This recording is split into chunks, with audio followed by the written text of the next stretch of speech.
रामधारी सिंह दिनकर, जिनका जन्म बेगूसराय के सिमरिया नामक गांव में हुआ था और जिनको राष्ट्र कवि के रूप में जाना जाता है, उनके द्वारा लिखित एक कविता जनतंत्र का जन्म आप लोगों को जो पढ़ना है उस पर मैं आज चर्चा करने जा रहा हूं। ऐसे तो उनकी बहुत सारी रचनाएं हैं। परशुराम की प्रतीक्षा, रेणुका, हुंकार, उर्वशी, बहुत सारी रचनाएं हैं उनकी, रश्मि रथी, बहुत सारी रचनाएं हैं। लेकिन आज जो मैं आप लोगों के बीच जो पढ़ाने जा रहा हूं, इस कविता का नाम क्या है? जनतंत्र का जन्म। जनतंत्र का मतलब सबको ही समझ गया होगा। जनतंत्र का मतलब क्या है? क्योंकि जनतंत्र नया शब्द नहीं है। आप लोग जब लोकतंत्र पढ़ता है तो लोकतंत्र में भी आप लोग जनतंत्र पढ़ता है। जनतंत्र क्या है? जनतंत्र के बारे में तो आप सबको जानते हैं कि जनतंत्र क्या होता है। जनता का शासन होता है, जनता की सरकार होती है, आपके द्वारा चुने गए प्रतिनिधि ही जाते हैं और आप पर शासन करते हैं और आपके अनुकूल शासन करते हैं। लेकिन जैसा कि मैंने आपसे कहा कि आप जनतंत्र के बारे में बहुत कुछ जानते हैं, लेकिन यह हमको पता नहीं है कि यह भारत मां सदियों से गुलाम रही है। किसने इसको नहीं लूटा है? इसको किसने नहीं लूटा है? बहुत सारे लोगों ने, पुर्तगालियों ने, डच लोगों ने, फ्रांसीसियों ने, और सबसे ज्यादा लूटने का काम किया तो कौन किया? अंग्रेजों ने किया। किसने किया? अंग्रेजों ने किया, जो हम पर कई वर्षों तक शासन किया, लगभग 200 वर्षों तक शासन किया, और हम गरीब जनता को शोषण की चक्की में पीसता रहा। और हम जब कभी अपने हक की बात किए तो हमारे पीठों पर कोड़े बरसाए गए, हमें जेल के सलाखों के पीछे ढकेल दिया गया। लेकिन अब वह चीज नहीं रहा, क्योंकि जनतंत्र का जन्म हो चुका है। इसलिए कि आज यह भारत देश क्या हुआ है? गुलाम से, मतलब यह गुलामी की ओर से कहां चलाया है? आजादी की ओर चलाया है। यहाँ का संविधान अब लागू हो गया है। और इसी पर रामधारी सिंह दिनकर जी लिखते हैं कि सदियों की ठंडी बुझी राख सुख बुगा उठी। क्या लिखते हैं बाबू? सदियों की ठंडी बुझी राख सुख बुगा उठी। अर्थात जो भारतीय संघर्ष करते थे, जिनमें एकजुटता नहीं दिखती थी, वे अंग्रेज हम में फूट डालते थे, शासन करते थे। अब इस क्या हुई है? इसमें अब चिंगारी आ गई है। चिंगारी, ज्वाला भड़कने को है। इसी संदर्भ में लिखते हैं कि सदियों की ठंडी बुझी राख सुख बुगा उठी और मिट्टी आज सोने का ताज पहन इठलाती है। और जनता कहती है क्या? शोषण करने वाले हम पर लोग, दो राह समय के रथ का घर घर नाथ सुनो, समय को पहचानो, समय को जानो। तूने बहुत दिनों तक हम पर शासन किया, तूने बहुत दिनों तक हमें लूटा, तूने बहुत दिनों तक हमें नोचा, हमें खसोटा। हमें वो समय में ताव नहीं। समय को पहचानो और राह दो, समय की घर घर नाथ सुनो, सिंहासन खाली करो। अब जनता आती है। कौन आ रही है? अब जनता आ रही है, क्योंकि अब जनता की सरकार है। जनता अपना सब कुछ करेगी, अपना निर्णय जो लेना होगा वह जनता लेगी, जो करना होगा जनता करेगी। लेकिन जनता को तूने क्या क्या समझा है? दिनकर जी स्पष्ट कहते हैं आगे पैराग्राफ में ध्यान दीजिएगा, कितने सुंदर शब्द में लिखते हैं जनता। वे विस्मयादी बोधक चिन्ह लगा दिए हैं। मतलब जनता, हाँ, मिट्टी की अबोध मूर्तें वही। उस जनता जिसको आपने मिट्टी की मूर्त समझा, जाड़े पाले की सदा कसक सहने वाली, जब अंग अंग में लगे सांप हो चूस रहे, तब भी न कभी मुंह खोल दर्द कहने वाली। उस ठंडी में कांपती हुई जनता, मालूम पड़ता कि सांप डंक मार रहा है। जनता जुर्म को सह रही है। यहाँ पर कवि के कहने का मतलब यह है कि जनता जुर्म को सह रही है। खाने के लिए अन्न नहीं मिल रहा है पेट में, पहनने के लिए कपड़े नहीं है। ठिठुरती हुई जनता वह, लेकिन इतनी हिम्मत नहीं कि वो अपने मुंह से आवाज निकाल दे। किसके खिलाफ? अंग्रेजों के खिलाफ बोल सके, क्योंकि बोलेगा फिर क्या होगा? बोलेगा तो बस कोड़े बरसाए जाएंगे, जेल के सलाखों के पीछे डाला जाएगा। एक मैं आप लोगों से कहानी जब बता दूं रॉलेट एक्ट की, तो आप लोग कहेंगे भाई कि एक कैसा कानून था यहाँ पर, एक कैसे लोग शासन करते थे और कैसे यहाँ के लोग बर्दाश्त करते थे। भाई मैं जालियांवाला बाग की बात कर दूं तो आप लोग कहेंगे ये कैसे हुआ? भारत के लोग सहते थे, लेकिन सबको सहते थे। भारतीय मजबूर थे, एकजुटता का परिचय नहीं देते थे, क्योंकि उन विदेशियों की कूटनीति चाल के सामने ये टिक नहीं पाते थे। वे फूट डाल देते थे भारतीय रजाओं में और अपनी रोटी सेकते थे। भारत को सोने की चिड़िया कहा गया।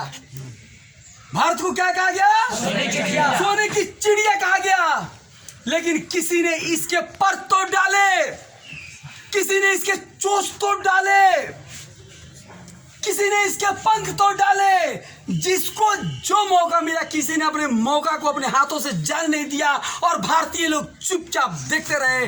मजबूर थे, लाचार थे, कुछ कर नहीं पा रहे थे।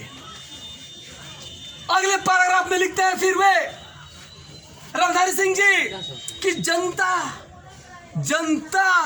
ध्यान दीजिएगा, मालूम पड़ रहा है कि भाई ये जनता भोली भाली जनता हाँ, लंबी बड़ी जीभ की वही कसक। जनता सचमुच ही बड़ी वेदना सहती है। जनता क्या सहती है? बड़ी वेदना सहती है। सहती है, बात तो सही है, लेकिन सहती थी, अब सहने वाली नहीं है। अब जनता वो वेदना को नहीं सहेगी। और मैं आप लोगों के सामने सही कहता हूं कि यदि आज हमारा देश गुलाम हो तो एक देहात में खीसा लोग कहता है ना कि अगहनी के बोझा लेखन चौक दे हल, अगहनी के बोझा जैसे चौक देगा भारतीय आज। मानते नहीं मानते हैं? वो हमारे दादा परदादा लोग वेदना सहते थे, सहे, लेकिन आज हम वेदना सहने वाले नहीं है। लेकिन वो ये दिनकर जी जो कविता लिखे हैं वे उस समय की बात को लिख रहे हैं। सचमुच जनता बड़ी वेदना सहती है। सो ठीक, मगर आखिर इस पर जनमत क्या है प्रश्न गूढ़। जनता इस पर क्या कहती है, ये प्रश्न गूढ़ है। आखिर हम शोषण की चक्की में कब तक पिसते रहेंगे? कब तक वेदना को सहते रहेंगे? कब तक जाड़े से ठिठुरते रहेंगे? कब तक मुझे खाने के लिए भरपेट अन्न नहीं मिलेगा? ये कब तक होगा? ये प्रश्न गूढ़ है। ये प्रश्न क्या है? गूढ़ है, लेकिन इसका जवाब भी मिलेगा। क्योंकि अगर कोई भी व्यक्ति, कोई भी चीज यदि ज्यादा आताई बन जाए तो उसका विनाश भी निश्चित रूप से होता है। इतिहास इसका साक्षी है। जो जो जुर्म किया है, जो जो अत्याचार किया है, उसका विनाश निश्चित हुआ है। साक्षी है इसका भाई। ये कहते हैं जनता के बारे में कि मानो जनता हो फूल जिसे एहसास नहीं। जनता वो फूल है। जनता को क्या समझता है भाई अंग्रेज? फूल, खिले हैं फूल, सुंदर है फूल, तोड़ लिया आपने, अपने दोने में क्या क्या उसे सजा लिया। जनता को पता तक नहीं है, जनता को एहसास भी नहीं है। आपने ये फूल तोड़ने का मतलब जनता को आपने नोच लिया, कोई एहसास नहीं, जनता को पता नहीं।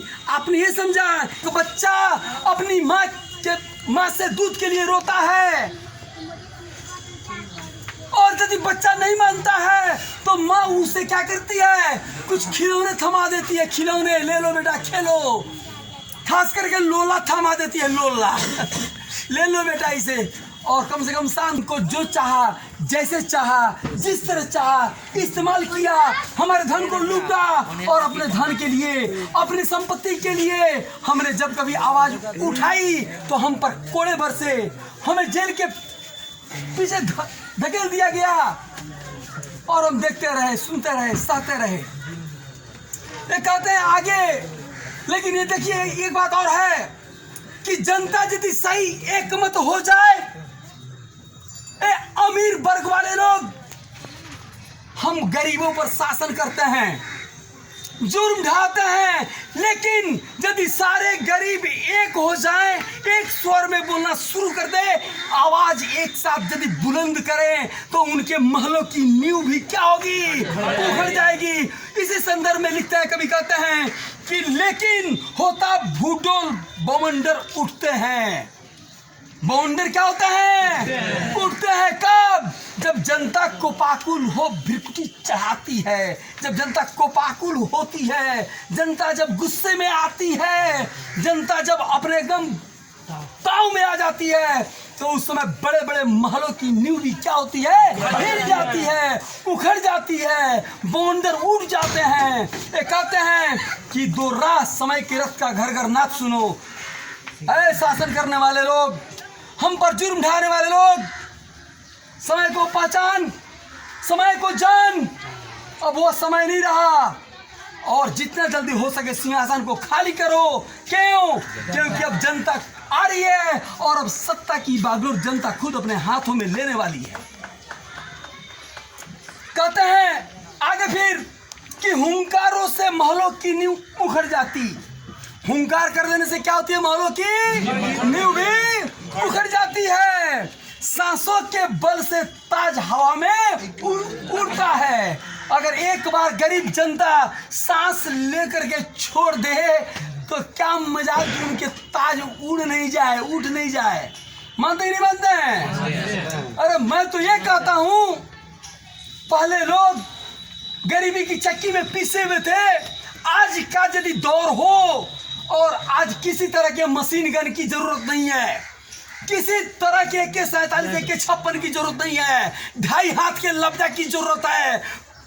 130 करोड़ भारतीयों के हाथ में अगर 2.5 हाथ का लब्जा थमा दिया जाए, तो हमको लगता है कि किसी भी देश, कोई भी देश हिंदुस्तान की ओर आंख उठाने की हिम्मत नहीं करेगा।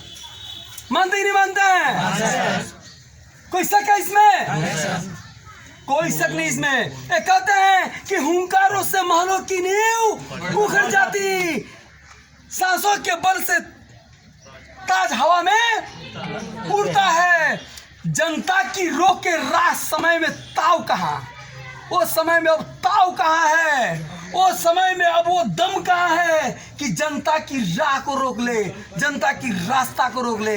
जनता जिधर चाहती है काल उस ओर मुड़ जाता है। काल क्या होता है, उस ओर मुड़ जाता है।